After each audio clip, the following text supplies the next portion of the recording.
Hello dear friends, welcome to exam Guruji. So आज हम आपके लिए next mock test previous year का क्वेश्चन डिस्कस करने वाले हैं। अगर आपने हमारे चैनल को सब्सक्राइब नहीं किया है, कर लीजिए और साथ में बेल आइकन को प्रेस भी कर लीजिए। अब देखिए फर्स्ट नंबर क्वेश्चन क्या बोल रहा है यहाँ पे। इन ए स्टील बीम है हमारे पास। When the width to thickness ratio जो होता है कंप्रेशन फ्लेंज का is sufficiently large, local buckling of a compression flange may occur even before extreme fiber yield. Such section are generally known as। Exam में आपसे ये question पूछा जाए कि भाई when the width to thickness ratio जो होगा कंप्रेशन फ्लेंज का वो लार्ज होगा तो हमारा आंसर सिलेंडर सेक्शन होगा। अगर यहाँ पर स्मॉल होता तो उस क्वेश्चन में हमारा आंसर कॉम्पैक्ट सेक्शन होता। स्मॉल के लिए कॉम्पैक्ट होगा, लार्ज के लिए हमारा सिलेंडर सेक्शन आंसर हो जाएगा। दोनों क्वेश्चन को आप अच्छी तरह से देख लीजिए, बहुत ज़्यादा इंपॉर्टेंट क्वेश्चन है ये। अगला क्वेश्चन हम यहाँ पे देखते हैं। Generally in chain triangulation, well-conditional triangle are used for surveying. A triangle is said to be well-conditional when no angle in it is। भाई वेल कंडीशनल जो होती है, यहाँ से देखिए क्वेश्चन जो है कितनी बार प्रीवियस ईयर के क्वेश्चन में पूछे जा रहे हैं।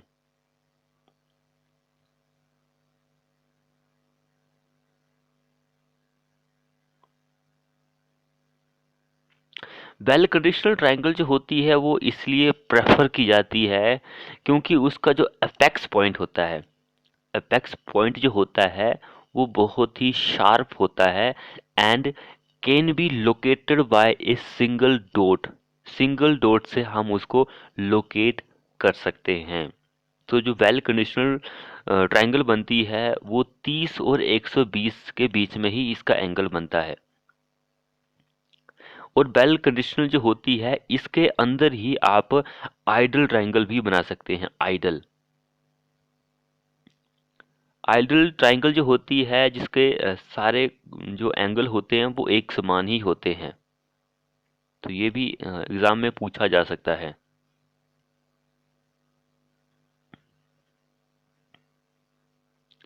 नेक्स्ट वन देखिए। A process of extracting mineral और other solid natural sources from waste material that previously has been disposed of by burying them in the ground is generally known as. उसको हम landfill mining बोलते हैं। Landfill mining इस question के लिए answer होगा। So question क्या बोल रहे हैं यहाँ पे देखिए। अमंग द फॉलोइंग ऑप्शन, चार ऑप्शन यहाँ पे दिए गए हैं एज पर हमारे स्टील के सेक्शन के कोड से। In case of lap joint usually the minimum lap should not be less than. Lap joint हो या फिर वेल्ड जॉइंट हो, लैप जॉइंट वेल्ड जॉइंट, तो यूजली जो मिनिमम लैप या फिर वेल्ड होती है should not be less than. चलो यहाँ पे जो लैप से ही क्वेश्चन पूछा गया है तो मिनिमम लैप जो होगा वो शुड नॉट लेस देन, किस वैल्यू से लेस देन नहीं होगा।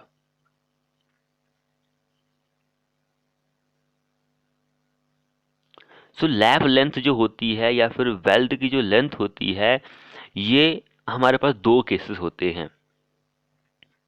LP minimum.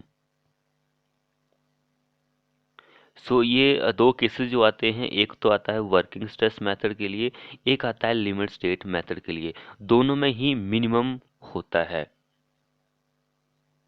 लैप जो होता है या फिर जो वेल्ड होता है वो कितना होता है।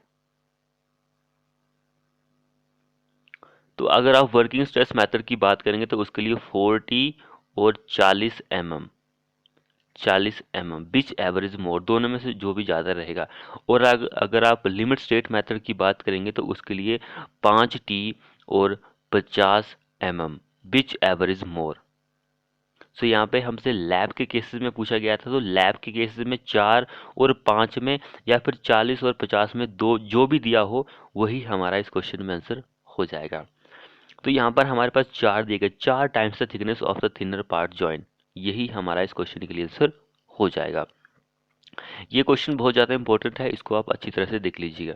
लेंथ ऑफ लैब या फिर लेंथ ऑफ लैब या फिर वेल्ड, दोनों की लेंथ एग्जाम में पूछी जा सकती है। अगला क्वेश्चन देखिए, द वैल्यू ऑफ प्रॉपर्टी और commodity at the end of utility period without being dismantled is known as, without being dismantled, so हम उसको सल्वेज वैल्यू बोलते हैं, किसी भी प्रॉपर्टी को तोड़े बिना। तो उसकी जो प्रॉपर्टी की वैल्यू होती है उसको सल्वेज वैल्यू बोलते हैं। प्रॉपर्टी को तोड़ने के बाद जो स्क्रैप होता है उसको स्क्रैप वैल्यू बोलते हैं। स्क्रैप वैल्यू 10% होती है कॉस्ट ऑफ द बिल्डिंग। एक मार्केट वैल्यू भी होती है, हमसे एग्जाम में कई बार पूछी गई है। तो मार्केट वैल्यू जो होती है तो वो ओपन वैल्यू होती है, जो आप उसको सेल पर रख सकते हैं। बुक वैल्यू से भी एग्जाम में क्वेश्चन पूछा गया है। तो बुक वैल्यू जो होती है वो होती है ओरिजिनल कॉस्ट माइनस डिप्रिसिएशन। तो after the utility period book value जो होती है वो स्क्रैप वैल्यू के बराबर हो जाती है। कहने का मीनिंग है कि book value is equal to scrap value.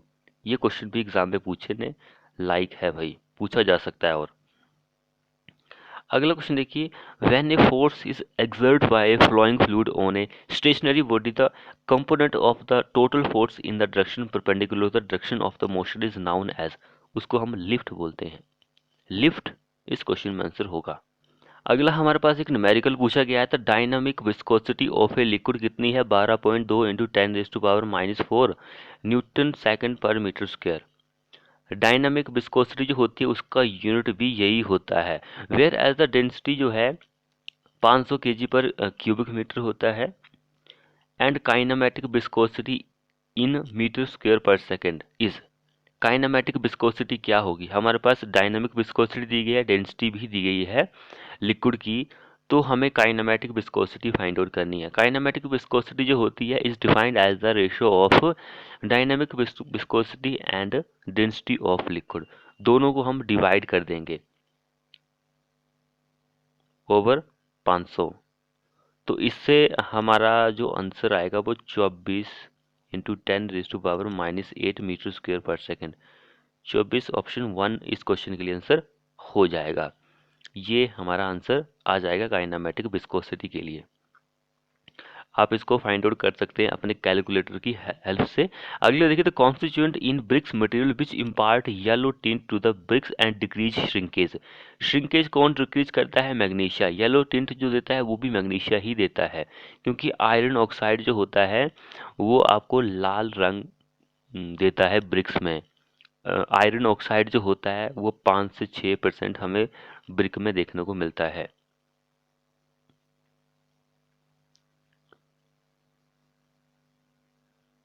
अगर आयरन ऑक्साइड ज़्यादा हो जाए, जैसे कि यहाँ पे मैग्नीशिया ज़्यादा हो जाएगा तो आपको येलो टिंट देता है। तो आयरन ऑक्साइड ज़्यादा हो जाए तो उससे आपको कौन सा रंग मिलता है, तो हमारी जो ब्रिक होती है वो ब्लैकिश हो जाती है।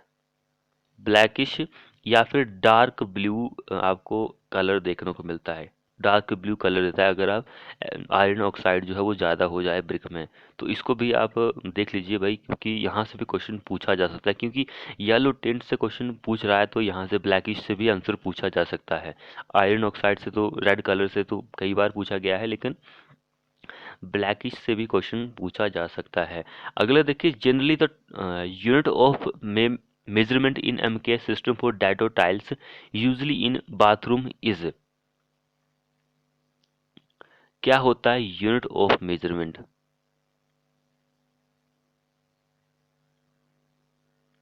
वो मीटर स्क्वायर होता है भाई, square metre. Square metre is the correct answer हो जाएगा डैडो टाइल्स के लिए। अगला देखिए यहाँ पर क्वेश्चन क्या बोल रहा है, if Q is the ratio of flow of water that flow through a sample of cross sectional area A and steady total head drop H is measure across length L, then the formula for coefficient of permeability K obtained through constant head permeability test is given by।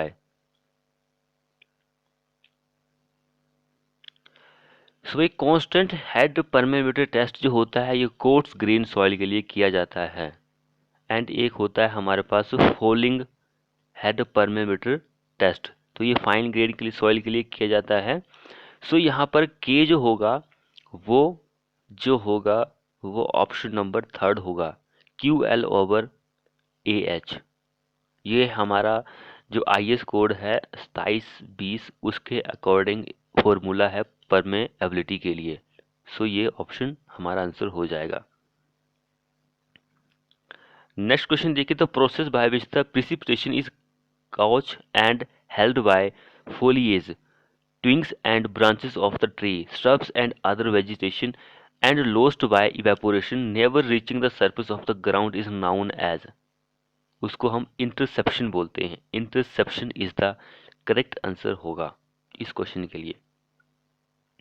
Next देखिए, which of the following is not a test use for judging the aggregate for their desirable property and suitability on roads के लिए। Roads के लिए आपको पता है कि भाई बीबी टेस्ट जो होता है ये कंक्रीट की वर्केबिलिटी को फाइंड आउट करता है, बाकी जो आप एग्रीगेट के ऊपर कर सकते हैं।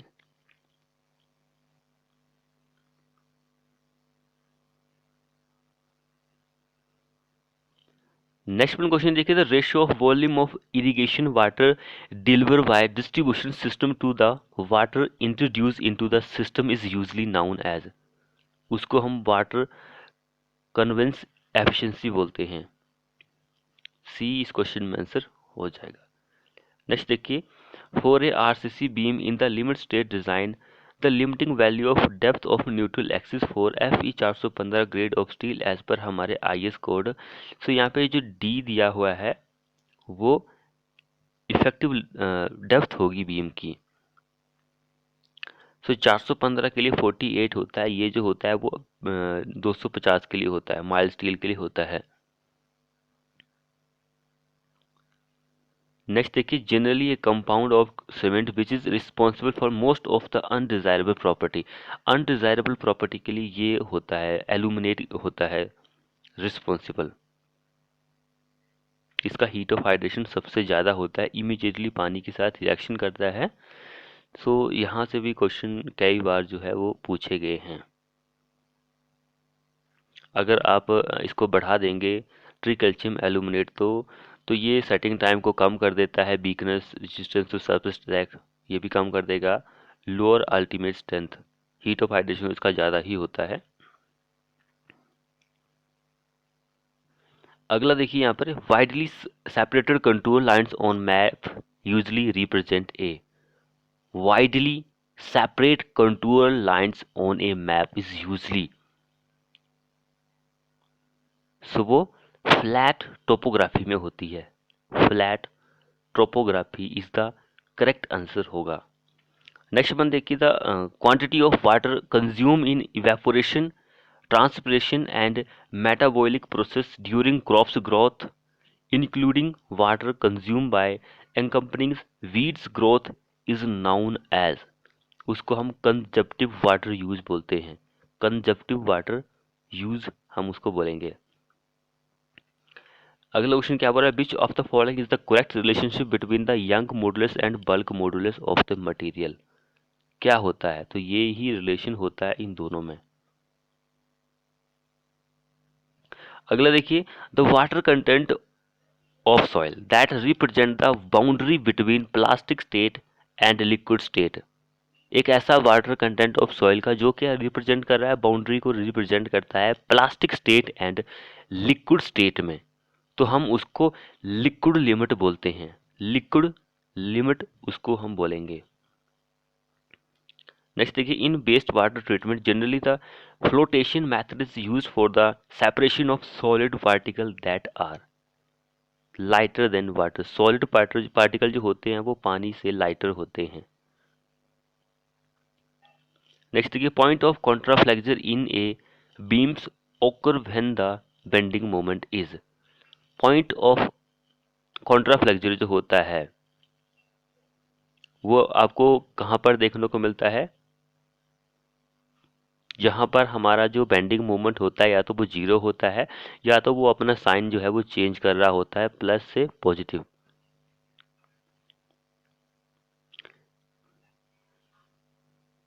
अगला क्वेश्चन देखिए, the sectional view drawing in which 1/4 of an object has been marked for removal is known as.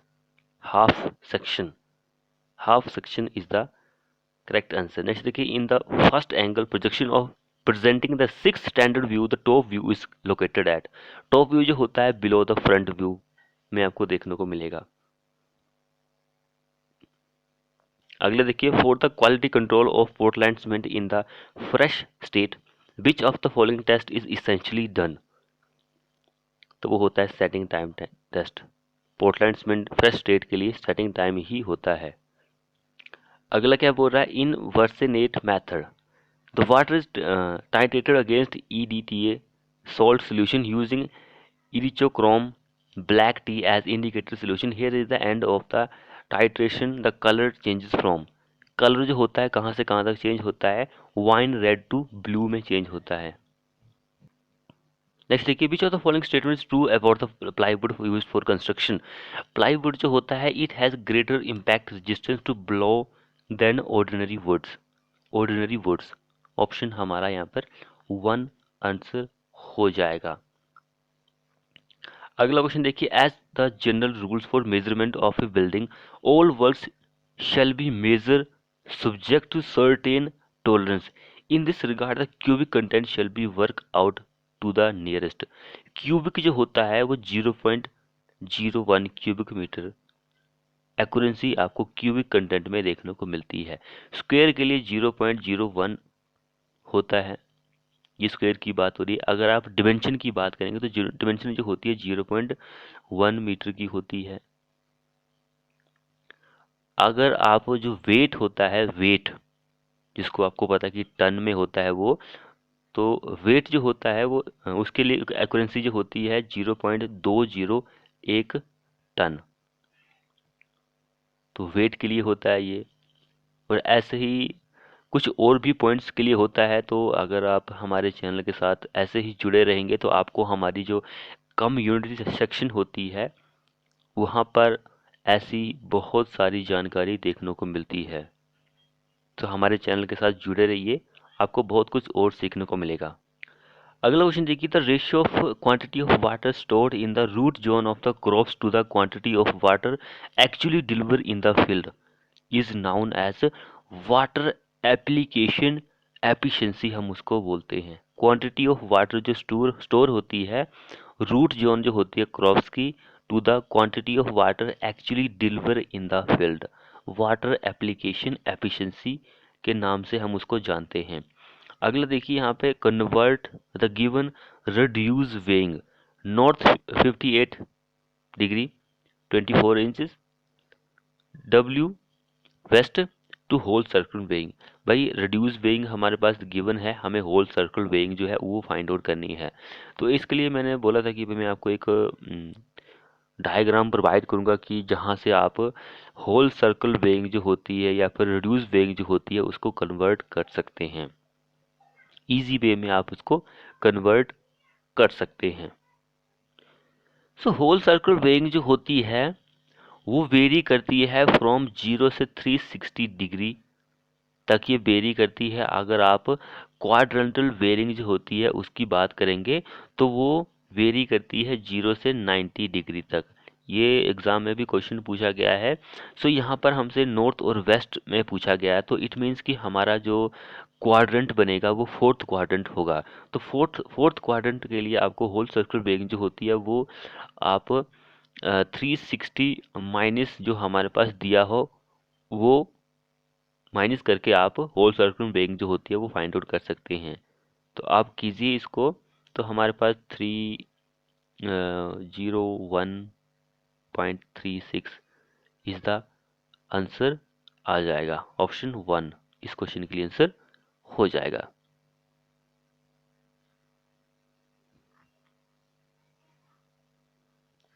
अगला क्वेश्चन देखिए, while analysing the cost of a building water charge are added on those item which required water in construction and these charge are generally added at the rate of about 1% total cost of total cost. 1% total cost जो होती है वो water charge के लिए add होती है।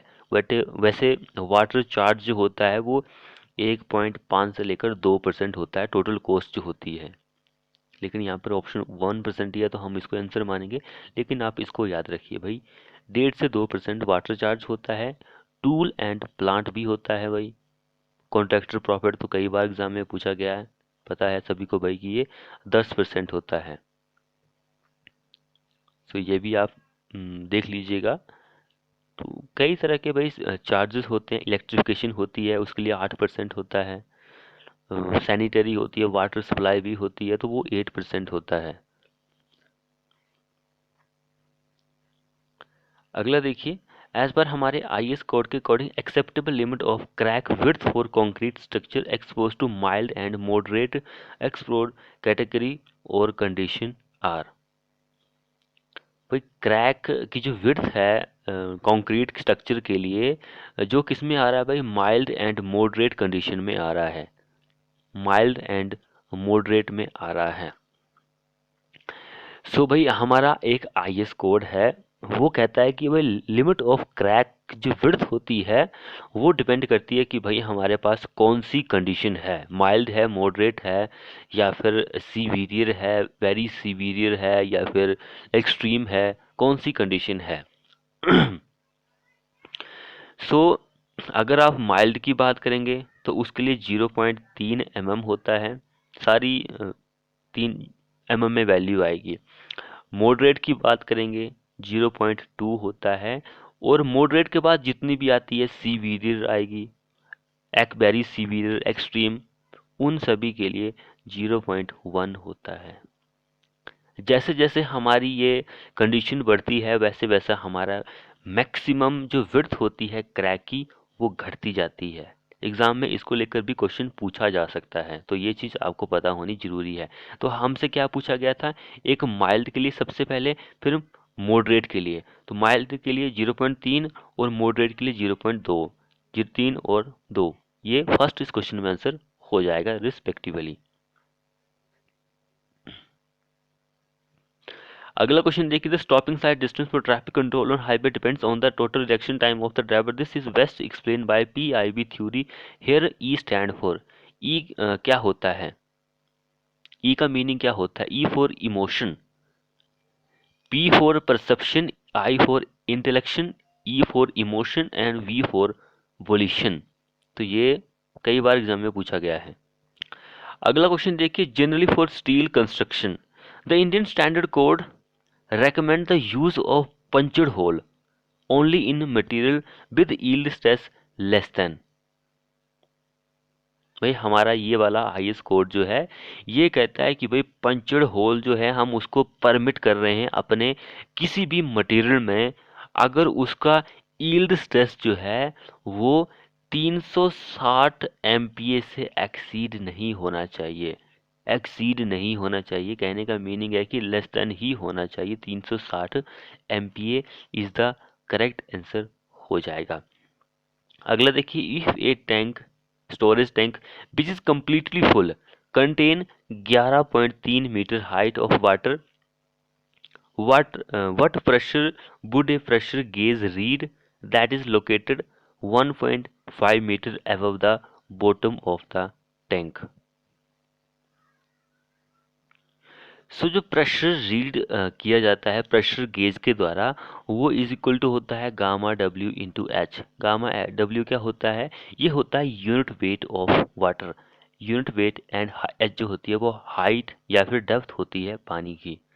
सबसे पहले हमारे पास क्या क्या दिया गया है, 11.3 मीटर हाइट ऑफ वाटर दी गई है, और यहाँ पर जो प्रेशर गेज है वो 1.5 metre above the bottom of the tank ये दिया गया है, यानी कि बॉटम ऑफ टैंक जो है वो 1.5 मीटर है, height of water in container या फिर टैंक में 11.3 दी गई है। तो सबसे पहले हमें height of water above pressure gauge ये हमें फाइंड आउट करनी है। हाइट ऑफ वाटर जो प्रेशर गेज के ऊपर है वो हमें फाइंड आउट करनी है, तो 11.3 जो हाइट हमारे पास दी गई है, एंड माइनस जो प्रेशर गेज, जितना प्रेशर गेज है तो 1.5, इट मीन्स कि 9.8 मीटर ये हाइट हमारे पास पानी की आ चुकी है। अब डेंसिटी कितनी थी हमारे पास, 9.8 बनी, ये डेंसिटी होती है, यूनिट वेट होता है पानी का, इंटू 9.8, ये हमारे पास पानी की हाइट आ चुकी है। तो प्रेशर गेज जो होगा वो इतना रीड करेगा, 96 पॉइंट समथिंग किलो पास्कल ये रीड करेगा। यहाँ पर हमारा आंसर ये वाला हो जाएगा। अगला क्वेश्चन देखिए, the binding material used in cement motor is. Binding material जो होता है वो कौन सा यूज किया जाता है? कॉमन चीज है, सीमेंट ही हम यूज करेंगे। बाइंडिंग मटेरियल जो होता है is also known as matrix. Matrix and जो बाइंड एग्रीगेट आप यूज करते हैं उसको भी हम आल्सो नाउन बोलते हैं एडल्ट्रेंट। एडल्ट रेंट ये एग्रीगेट को बोला जाता है। तो ऑप्शन सी हमारा इस क्वेश्चन में आंसर हो जाएगा।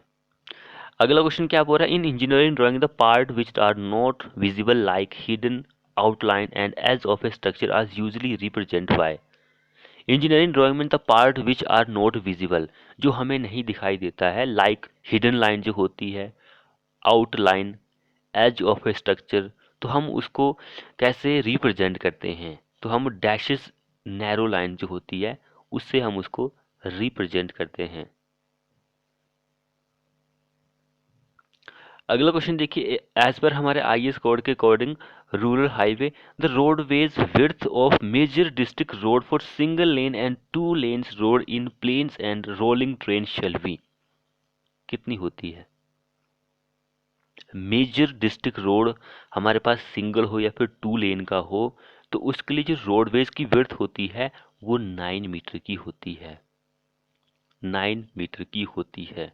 अगर आप नेशनल हाईवे की बात करेंगे, स्टेट हाईवे की बात करेंगे, हमारे पास सिंगल हो या फिर टू लेन हो, तो रोडवेज की जो रोड की विड्थ होती है वो 12 मीटर की होती है। यहाँ पे मेजर डिस्ट्रिक्ट रोड के लिए दिया था, हमारे पास एक अदर डिस्ट्रिक्ट रोड भी होता है, उसके लिए हमारे पास दो केसेस आते हैं, सिंगल के लिए अलग होता है, टू लेन के लिए अलग होता है। तो सिंगल के लिए 7.5 होता है और जो डबल होती है उसके लिए 9 मीटर होता है। ब्लेज रोड भी आपको पता होना चाहिए कि ब्लेज रोड सिंगल ही होती है वो, तो उसके लिए 7.5 मीटर होता है ब्लेज रोड की विड्थ। तो वैसे मैंने आपको यहाँ पे सभी के बारे में ही बता दिया है। अगला देखिए यहाँ पे, the finest modulus of sand used in construction for plastering purpose as per हमारे इस IS code in the range of.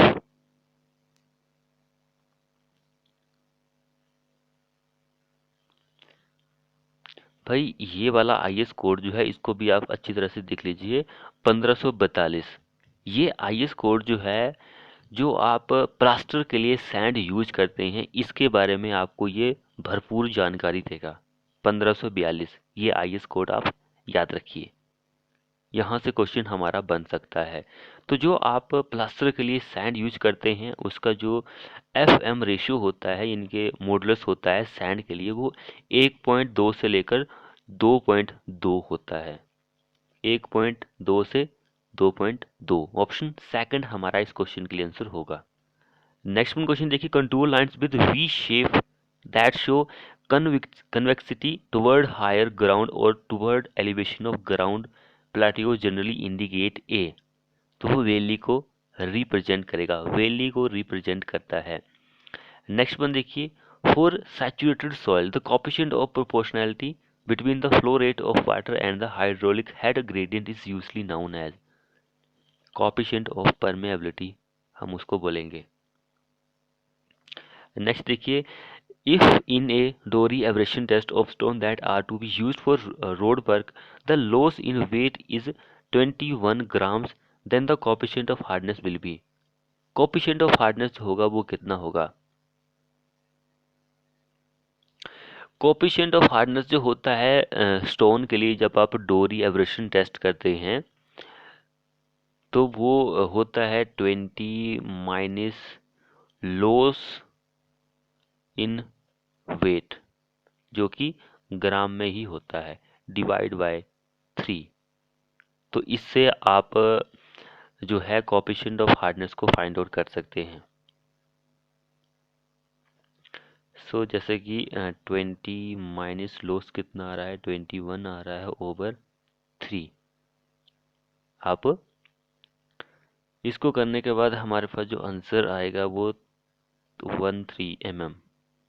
ये आ जाएगा, ऑप्शन सी इस क्वेश्चन में आंसर हो जाएगा। सो वैसे कोएफिशिएंट ऑफ हार्डनेस से भी एग्जाम में क्वेश्चन बन सकता है कि भाई हमारे पास गुड एग्रीगेट है तो उसका कोएफिशिएंट ऑफ हार्डनेस जो होगा वो कितना होना चाहिए गुड एग्रीगेट के लिए, तो वो should not be less than 17, 17 से कम नहीं होना चाहिए। मीडियम क्वालिटी एग्रीगेट के लिए 14 से 17 होता है, तो ये भी आपको पता होना चाहिए। अगला क्वेश्चन देखिए, the ability of material to regain its original shape upon the removal of applied load. Applied load resilience हम उसको बोलते हैं, resilience is the correct answer होगा। नेक्स्ट देखिए, in a concrete mix the separation of coarse aggregate from mortar. Course उसको segregation हम बोलते हैं। कोर्स एग्रीगेट जो है वो मोर्टार से भाई सेपरेट हो रहे हैं, तो हम उसको सेग्रीगेशन बोलते हैं।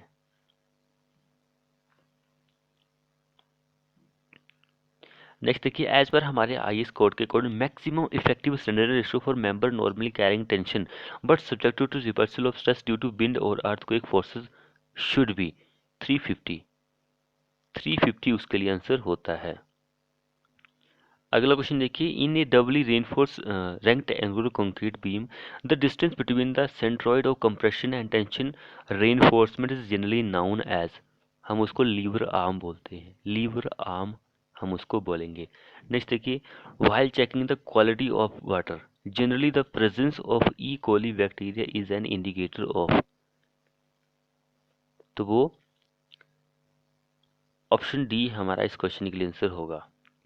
नेक्स्ट देखिए, in the analysis of an open channel flow usually if the Froude number is less than 1 the flow is termed as. Flow जो होता है हम उसको सब क्रिटिकल फ्लो बोलते हैं। सब critical flow is the correct answer हो जाएगा हमारे इस क्वेश्चन के लिए। अगला क्वेश्चन देखिए यहाँ पर, influence line usually represent the effect of which load among the following only at a specified point on a structural member, उसको हम मूविंग लोड बोलते हैं। अगला और लास्ट क्वेश्चन देखिए हमारे इस वीडियो का, generally which of the following statement for factor is true about the reduction of shrinkage effect in concrete. So यहाँ पर जो सही स्टेटमेंट है वो सेकंड एंड थर्ड है, ये दो सही हैं, बाकी ये पहली जो है ये गलत है। सो फ्रेंड्स मिलते हैं ऐसी ही नेक्स्ट वीडियो में।